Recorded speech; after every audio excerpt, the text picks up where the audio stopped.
Hi guys, I'm eating panini con la mizza. This is typical Siciliano. We have Palermo here. We have mizza, which is all this intestine. So I'm enjoying it. So delicious. Oh,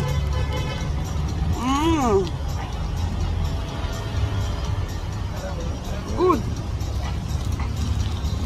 I've not eaten it for the past 2 years, so I'm eating it now. This one you are going to get it in a street market or in pizza store. See where I got it now. Let me show you. See here. This is the place I got it. So delicious.